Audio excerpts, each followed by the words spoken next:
Local programming on KRWG Public Media made possible in part by viewers like you. Thank you.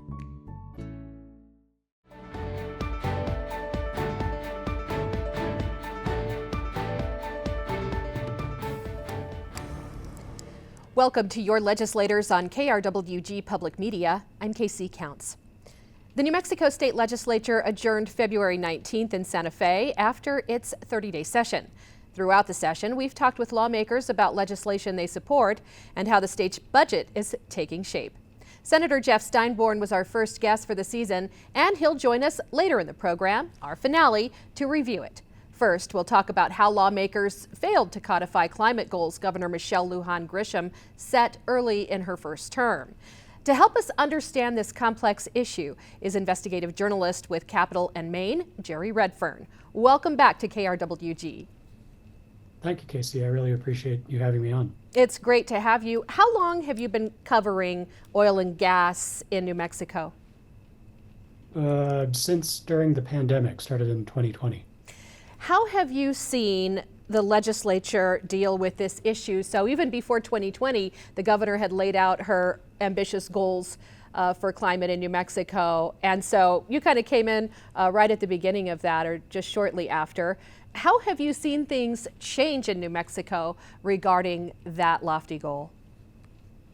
Well, the Environment Department and the Oil Conservation Division, the two main bodies that regulate oil and gas production here in the state, have each implemented sort of two sides of a plan to reduce methane emissions in particular from oil and gas operations, mostly looking at the emissions that come out of the Permian Basin down in the southeast corner of the state. So that's been a pretty big shift. Those are mostly self-reported reports that are coming out. And it looks like, generally speaking, those emissions have dropped a bit over that time period. So that, I think, is the biggest change that I've seen in these, 6 years? I should take a math class, but over 6 years of covering this, that's probably the biggest thing. So the industry has changed, but the legislation really hasn't, right? So much, because last year, I think it was only 2 Democrats that derailed a similar bill to the one we saw this year. And this year, the Clear Horizons Act, it was 7 Democrats that voted against it. What do you think is bringing more Democrats to the other side? Oh, well, I think actually it's just a technical issue. This time, the vote where the 7 Democrats voted against it happened on the Senate floor. So you had all of the senators in the room together voting for or against the bill. Previously, last year, it was voted down by essentially all of the Republicans and 2 Democrats on a committee hearing. So far fewer people to vote against it. That's I think what really happened there. Why don't you give us an overview of the Clear Horizons Act and what it would have accomplished? The main goal of the Clear Horizons Act was to reduce greenhouse gas emissions across the state of New Mexico to 2005 emission levels by 2050. This was often called a 100% reduction. It's not entirely true because we were certainly, as a state, emitting greenhouse gases in 2005. The way it had previously tried to go about this, for example, in last year's bill, was to require emitters to reduce those emissions at the source of emission. So in the case of oil and gas, which is what everybody here is talking about, that would have meant you are reducing those emissions at the wellhead or, at the processing facility, things like that. A big change that was in the bill that was proposed this year was a thing called carbon offsets, where a company, an oil producing company, think like Exxon, Chevron, yada, yada, they would be able to pay for another group to remove greenhouse gases somewhere else in the state and sequester them somehow while they continued to emit greenhouse gases, say, from wellheads. So that was really, I think, the biggest change in the bill this year. There were some other wording changes where it stripped out very clearly that small emitters weren't going to be subject to this. But that's really the biggest change. We did hear a lot of arguments about smaller businesses and agriculture and what a struggle it would be for them. What have you found in the course of your reporting about how these changes outlined in the Clear Horizons Act would have impacted smaller outfits? Well, in theory, I mean, we're talking in theory here because the bill didn't pass, and I'm not sure that that was ever fully debated, exactly how that would have worked. But there was very strictly outlined in the bill any business, group of people, whatever, that emits 10,000 metric tons of CO2 emissions per year or less would be exempt from these rules. And that's most small businesses across the state. And it was never intended to go after farmers either. So, I don't want to say that these people's arguments were a bit of a red herring, but I never heard it clearly stipulated, stated, explained how these businesses that were complaining about the bill actually would have suffered under the bill. Since you began by talking about the progress the industry has made, do you think the industry will continue to make progress without being forced to by the state? Yeah, that's the $50,000 question, isn't it? The industry has always said it's doing the best it possibly can, but curiously, every time rules or laws are passed, they suddenly do better. So I think that the likelihood is that if this had passed, then yes, greenhouse gas emissions would have dropped even more. A key thing to point out is that many of the biggest producers in the state, which are some of the biggest companies in the world, talking like Exxon, talking Occidental, talking Chevron, have goals that they've already set for themselves to reduce their emissions in the same sort of way, or even more so, either in the same time frame or more quickly. But that's a self-imposed sort of thing that they're supposed to be doing. And oftentimes it seems that perhaps some nudge from outside gets those things over the line maybe a little more quickly. But I'm not sure we're going to see that soon. Well, obviously, we're seeing on a federal level the kind of reversals that can happen in terms of climate goals, environmental goals, and whatnot. So the same thing could happen on the state level. Talk a little bit about those concerns moving forward. I think the big concern is going to come around air pollution, particularly in the Permian Basin. There are several different air quality rules that govern air pollution across the country. There was a very large one that was rolled back, or I should say that the Trump administration is trying to roll back. It's immediately going to court.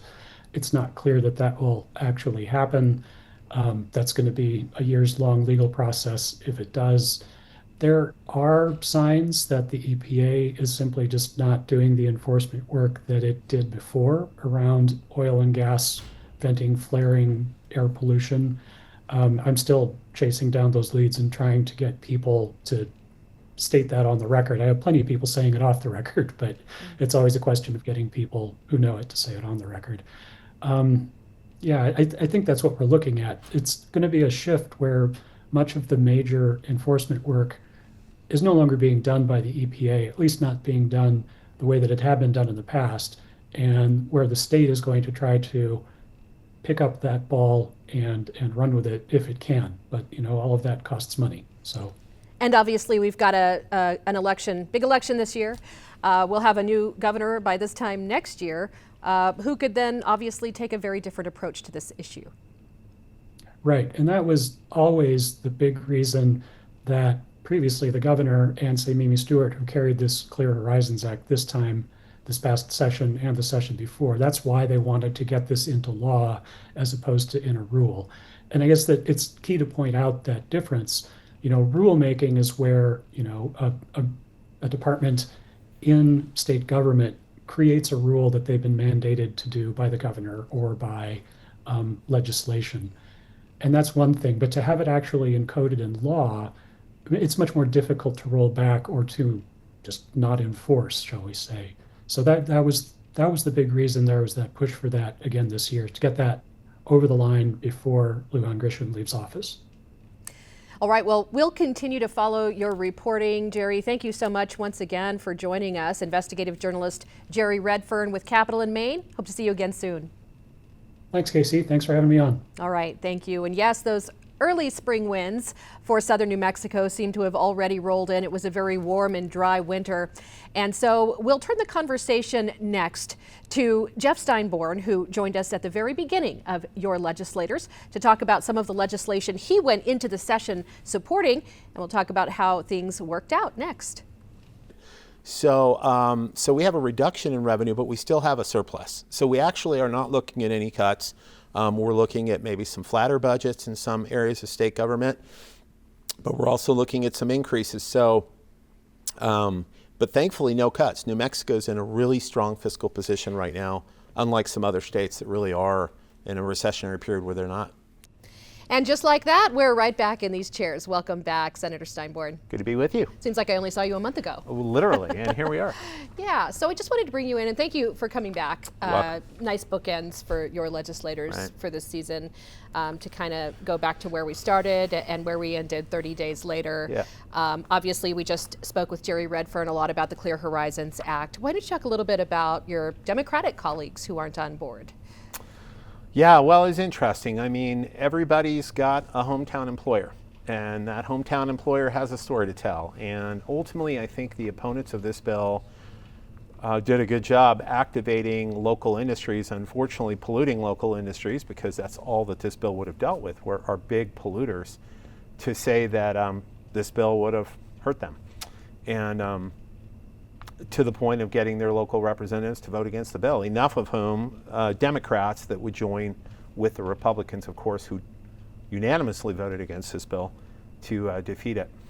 To be fair, I want to say we reached out to Senator Joseph Cervantes, who is one of those 7, and asked for comment. We also invited him to join Your Legislators during the session, but haven't heard back yet. So we hope to hear back from him soon.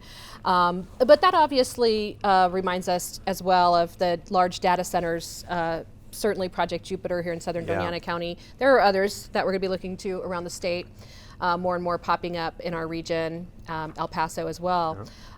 You introduced some legislation to try to rein in something that happened in the last legislative session that would allow these data centers to create their own microgrids and pretty much operate outside of the Public Regulation Commission.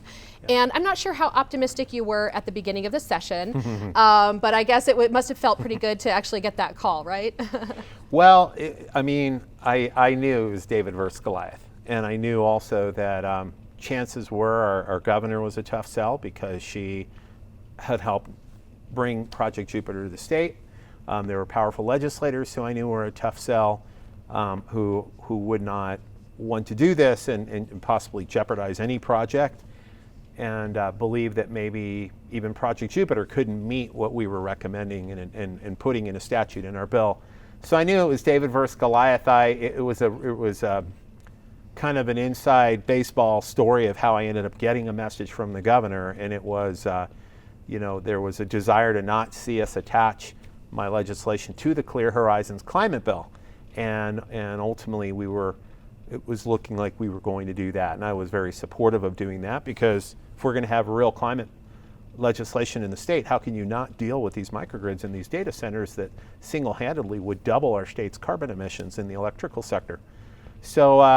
So the governor ultimately wanted to separate these and offered me a message as an alternative track, and I accepted that, and that set the Microgrid Oversight Act loose, so then it could start moving through the legislative process, and that's how that happened. And we ultimately, passed it through the Senate by 1 vote, which was just kind of an epic moment to do that, but very empowering to do that for my community, who really didn't feel like we had much of a voice in this issue up until then, and got it through 2 committees prior to that. But yeah, ultimately it was never given a hearing in the House, and died through lack of hearing, which was really disappointing. But having said that, the issue doesn't go away. It's more important than ever that we close this loophole, and I will continue to be working on that. That is for sure. Well, let's talk about some of the wins that you're coming away with. What would you define, how would you define this session in terms of its successes? Number one. So, that's a great question, because you have to kind of look at the session in totality. There's so many different things we're fighting for, not just different pieces of legislation, but also different funding objectives we have to bring home to our district and to our state. By and large, I think it was a really successful session. And some of the big wins, we're sitting here at New Mexico State University. Something I've been fighting for over a decade is to reform the way we pick our university regents. I believe that there's just far too much cronyism in how these, the regents are a board of directors for a university who get picked, who hire and fire university presidents. They set tuition, they decide what buildings they're going to demolish. I mean, they really set policy for the university with the president. And I've just felt that we have far too much cronyism in those picks. And so I've been advocating that we create nominating commissions for each university to actually interview anybody who wants to be a university regent and then recommend the best names to the governor for selection. And it's been a tough fight, another one of those tough ethics battles, but this year we finally accomplished it and passed it through the legislature. So it will be a constitutional amendment on the November ballot, and I encourage everyone to vote for it. That is, November is going to be a big election, obviously, with lots of tough decisions to make. Yeah. Let's get back to some of the other wins from this legislative session. Obviously, many would point to medical malpractice reform. Right. Yeah, that was a huge issue. Obviously, one of the biggest things we accomplished this session was reforming some medical malpractice issues, largely reining in punitive damages that could result from lawsuits and other issues involved in litigation that I think people felt tilted this pendulum too far to the benefit of, malpractice attorneys, and were driving up insurance costs, making it maybe not competitive to practice medicine here in New Mexico. So we passed a bill that did that, and I know the doctors are very excited about it. It was bipartisan, but it was acrimonious. I mean, it was a very tough political battle because of the pressures on both sides.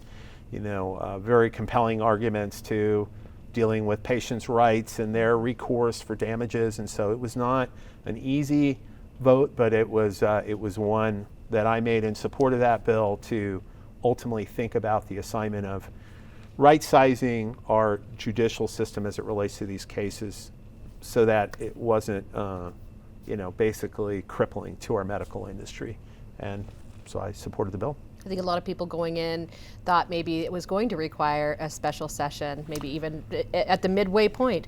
What do you think pushed that legislation through?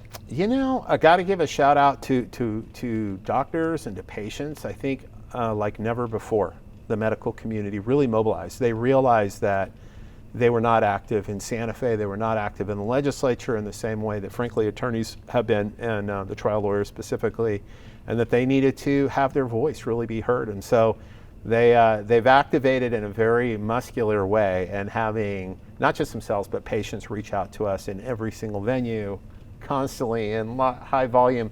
And ultimately, really, I think my colleagues and I really came to understand, just on a very personal level, how much distress our medical system is in with not having enough providers here, maybe having some that are wanting to leave the state, and so we felt like we needed to take action. We really got the assignment, I think. A lot of people talk about creating, a place where people want to move to. Yes. And maybe universal child care would be among the things that would maybe draw some other folks in. Talk about the ways that the legislature went about making sure that universal child care could be solvent through into the future. Yeah, so we set up a very large fund, an early childhood fund that has now almost $10 billion, and it's amazing. I mean, I remember when we made an initial deposit of $300 million, and it has literally grown into the billions. So we took a chunk of that money to fund this early childhood system, and this was, I would say, the governor, I'm sure she considers this her big triumph. One of them is that she proposed this last fall, universal free child care for New Mexico families, that we were able to ultimately deliver on that. And the one caveat is we built in, I believe, a financial sustainability provision of requiring copays. If your income is above well over $100,000, then you would have to pay a copay. And we did this to ensure that the program was financially solvent, knowing that sometimes budgets and revenues get flat and take a downturn. And so you can't spend beyond your means. So we put in a little bit of a safeguard there, but outside of that, it's going to be free for most New Mexicans, which is just huge. I'm sure that will be such a difference maker in many people being able to work and add to the economy and live to the way they want to live their life. So Well, there's another one for the win column. How about let's get back to that lost column and talk about the Lobbyist Disclosure Act. frustrating, that continues to be massively difficult legislation. Of course, I've been working and now working the last 2 years with Representative Sarah Silva to require full disclosure of all lobbying in the state of New Mexico, to where lobbyist employers would have to report every bill they lobby on and the position they take on that bill, so that for the first time we would actually know what are the power centers trying to pass or defeat legislation with one click. And that bill died on a tie vote on the House floor. And it was kind of surprising. Again, well, I'll say again, but it may be new to people listening. Every single Republican, for some reason, has been enlisted to vote against this bill passionately. I think by corporate interests that they listen to a lot, that want to be able to have influence and do it in the shadows. But unfortunately, they were joined by a handful of Democrats who voted against the bill. And then there was, on this particular day, it was later in the session, it was literally the last 5 days of the session, there were about 4 or 5 people not in the room at the time who were excused, Democratic members of the legislature. So I think we came very close to passing it this time, but we didn't quite have enough votes, and the work continues. And even then, we still had literally like 3 days to get it through the Senate, had it passed that House vote.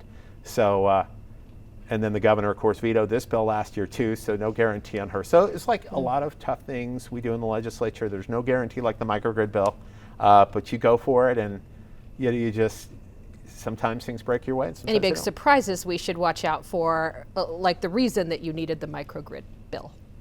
When you say surprises, I'm sorry. So the amendment that created the microgrid. Oh, of course. That seemed to catch people by surprise. Absolutely. It's sometimes you find issues come to you.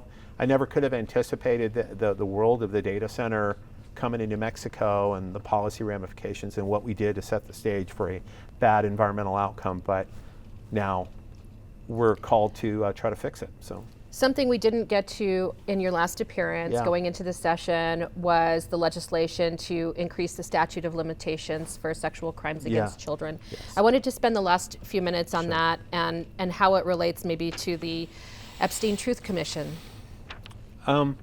Well, I think it relates a lot, but we've had other scandals in our lifetime in the last decades. Equally high profile, more high profile scandals involving institutional sex crimes against kids. I had an advocate here in Las Cruces named Adriana Morales, who now is a Rhodes Scholar. I'm very proud of her, who had a situation happen to her. She was a victim of abuse. She came and approached me at an event, this was 6-7 years ago, saying, what can we do to affect New Mexico's statute of limitations? They're too weak. We started researching it and came to find out that for a certain sector of young people, for certain sex crimes, the statute is way too shallow. Like it's 6 years after they turn 18, and we know, and it's one of the shortest in the country. So we just know that more and more research comes out that people aren't able to talk about these things sometimes well into their 40s or 50s. And so a statute of limitation that runs out when you're 24 years old is inadequate for justice and to meet the data. So we began working to try to pass it, and I've introduced bills probably 3 times. We'll flash forward this session. We have a brand new state senator named Angel Charlie, who's just an incredible dynamo, and she just said, I want to champion the bill this session, and I was like, go for it. And she did a brilliant job organizing the state. Of course, now we do have Jeffrey Epstein. We've got more awareness, again, or refocus on these youth victims, and Angel was an incredibly effective organizer and messenger, and I'm going to give her the credit. She got the bill passed this year and eliminated the statute of limitations for both the crimes of CSC and CSP. I'll encourage people to Google that, but really heinous crimes, and she eliminated the statute of limitations. Now the bill goes before the governor, who still does have to sign it. So. Yeah. We're not there yet, but we're very, very close.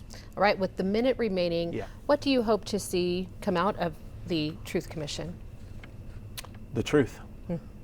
I hope they're able to find out documents, other, if there's forensic evidence of, I've heard of bodies on the ranch. I don't know if that's true or not. There is some suggestion that it may be the case. Yeah, so I mean, I hope that they're able to get to whatever needs to be disclosed about what happened there so we can continue to bring justice. District 36 State Senator Jeff Steinborn, thanks so much for coming back and joining us for the finale of Your Legislators. Thanks for having me again, Casey. And thanks again to Jerry Redfern, investigative journalist with Capital in Maine. And thank you for joining us for this season of Your Legislators. You can catch episodes of this program and all our local programming at krwg.org, where you can sign up for our weekly newsletter, the Friday News Wrap, become a member, and support programming like this, and catch up on news from the region and around the world anytime.